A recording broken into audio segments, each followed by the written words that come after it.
Kembali lagi dengan JJ Bro. Apa kabar? Semoga kita semua sehat sejahtera, diberkati Tuhan. Guys, ini kecil-kecil guys. Ternyata ketahuan kenapa? Karena dia ada di dalam pot, dan potnya membatasi akar-akarnya. Sedangkan yang di bagian kanan potnya sudah terbongkar, dan ini dibuat besar-besar. Nah, ini jadi besar, lebih besar, tapi dia tinggi. Nah, kalau kita lihat yang ini langsung ditanam di tanah, lebih besar daun-daunnya.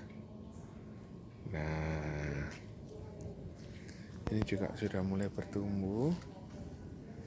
Betapa senangnya kalau saat kita merekrut, kemudian mereka bertumbuh, mereka berkembang. Ini juga yang ada di pot, tapi kira-kira bakal kecil ini. Nah, ini ada yang di pot,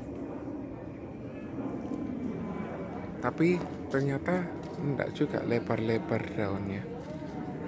Nah, ini akhirnya lebih tinggi lagi. Nah, ini yang bertumbuh, betapa senangnya, daunnya lebar-lebar guys. Nah, seperti ini.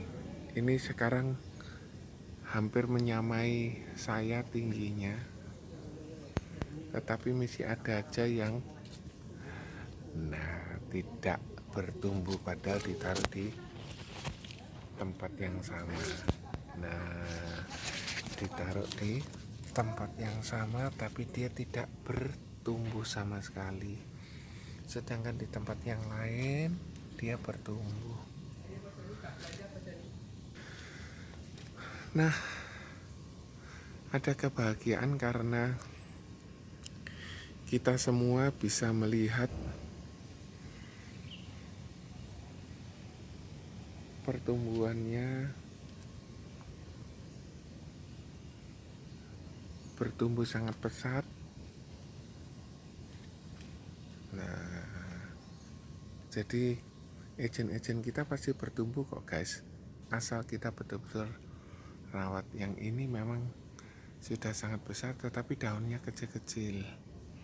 Kalau yang ini ditanam di tanah, dia bisa berkembang, daunnya lebar-lebar guys. Ya, betapa senang ya. Jadi inti perekrutan itu, kita nggak boleh patah semangat untuk terus menanam. Sebelum menanam kita mencari agennya, setelah itu kita tanam, kita edukasi, kita pupuk. Meskipun ada yang gagal nggak apa-apa, kita terus tanamnya lagi yang lain, dan akhirnya mereka bertumbuh, berkembang.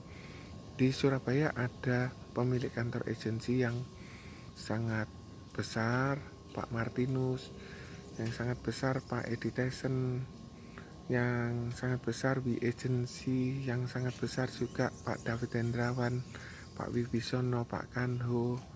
Banyak agensi yang besar berkembang karena mereka awalnya menanam. Nah, setelah perkembangan tersebut, mereka bisa menjadi pemilik kantor. Nah, saya ingin cerita sedikit. Satu kali Pak Wibisono itu sempat cerita, dia pergi ke daerah Mulyosari untuk menjual produknya asuransi. Ternyata pada saat dia menjual, ketemu orang di Mulyosari, orangnya ternyata tidak ada. Nah, orang tersebut akhirnya tidak jadi beli asuransi, karena sungkan dia mereferensikan seseorang. Hebatnya Pak Wibi, dia minta referensi orang tersebut. Nah, singkat cerita, Pak Wibi bertemu dengan orang yang direferensikan, namanya Pak Kano. Nah, singkat cerita, dia juga jual. Ternyata bagaimana ceritanya, akhirnya Pak Kano direkrut. Nah, setelah direkrut, dipupuk, dikembangkan. Nah, di situ proses Pak Wibi mencari rekrutan. Kemudian di situ Pak Wibi mulai mengedukasi, mulai mengcoaching, mengevaluasi. kemudian akhirnya Pak Kanho bisa jadi pemilik 3 kantor, dari kantor Harvest Agency Surabaya, Harvest Agency Mojokerto, dan Harvest Agency Sidoarjo. Semoga bermanfaat video ini. Kalau Anda suka, silakan Anda subscribe, share ke agen-agen. Makasih, bye.